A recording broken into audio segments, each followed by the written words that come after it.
Anthony McFarland, shown during a practice earlier this month, impressed at the annual spring game. Jonathan Newton, The Washington Post. Anthony McFarland crouched next to Maryland quarterback Max Bortenschlager for a split second before he twitched into motion and, in a blink, went from the backfield to the slot. The result of the play was a forgettable 5-yard catch for the redshirt freshman running back, as McFarland darted to his left, caught the ball from Bortenschlager and scampered out of bounds in the first half of Maryland's annual spring game on Saturday in College Park.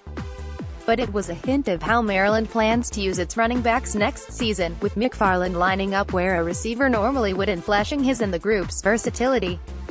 Being able to rotate a lot of guys and having all the running backs being able to play different positions that aren't necessarily your running back position, really just helps our offense, said junior running back Jake Funk, who ran for 2 touchdowns Saturday. We get our playmakers on the field and we do what we do. With a small crowd dotting Maryland Stadium's lower bowl, including a big group of recruiting targets, the spring game provided a first glimpse of a Terps team coming off a 4-8 season and missing its top 2 quarterbacks, who are both recovering from torn right anterior cruciate ligaments. It also offered insight, however measured by the absence of quarterbacks Kazim Hill and Tyrell Pigrome, into the system being installed by new offensive coordinator Matt Canada.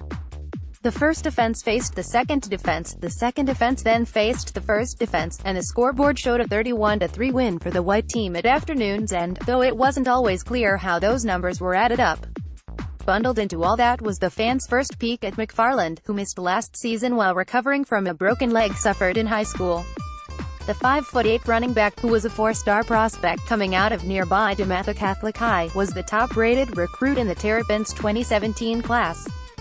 Now he looks to boost an offense that ranked 11th out of 14 teams in the Big Ten in scoring last season, and round out a deep running backs group headed by senior Ty Johnson.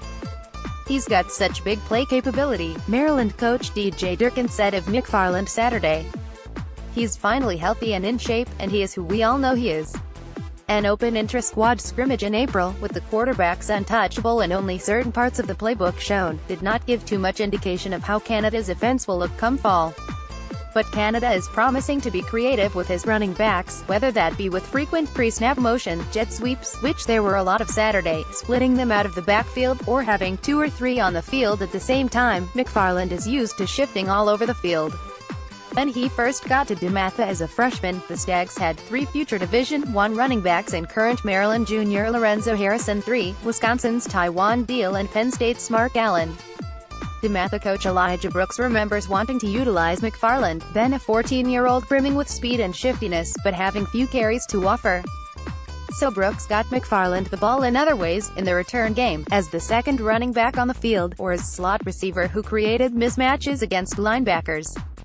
Now Canada, starting his 7th offensive coordinator job since 2007, has a chance to utilize McFarland the same way. Maryland ranked 8th in the Big Ten in rushing yards per game last season while playing most of its schedule without Pigrome or Hill. Johnson, after rushing for 1,004 yards as a sophomore, ran for a team-high 875 and 6.4 yards per carry in the ball. When Matt Canada came and kind of showed us how we're going to use our backs, I was a little happy about it, McFarland said Thursday. Showing us off and not playing one back at a time, having 3 backs on the field at the same time. It's a pretty good deal and I'm excited about the offense. McFarland, who chose Maryland over Alabama and Georgia as a junior in high school, admitted Thursday that his injury and ensuing rehab was a depressing time for him. But that's pushed into the past now, and anywhere on his body, the rip on the back of his practice jersey, a few scrapes on his arms, the gray smudges on his shiny black cleats, are from dashing by teammates during spring ball. Junior defensive lineman Adam McLean likened McFarland to Darius Guice, an NFL-bound running back from LSU, because of McFarland's ability to burst into space and make defenders miss. He showcased those skills in the third quarter Saturday, when he squeezed through a hole in the right side of the line, shed a tackler off his back and cut across the entire field on his way to a 39-yard run. It was the offense's most explosive play of the day, and that could reverberate into Maryland's future in more than one way. If he does what he can do, he is the type of talent who could get top local talent really excited about that program, Brooks, DeMatha's coach, said. Kids are going to take a harder look at Maryland because of Anthony McFarland. More college sports coverage. Kevin Anderson resigns as Maryland athletic director. Charges involving Kansas, NC State make clear, the FBI is enforcing NCAA rules. Roll Tide. Alabama football team visits Trump at the White House. Hoyas Jesse Govan will test the NBA draft waters.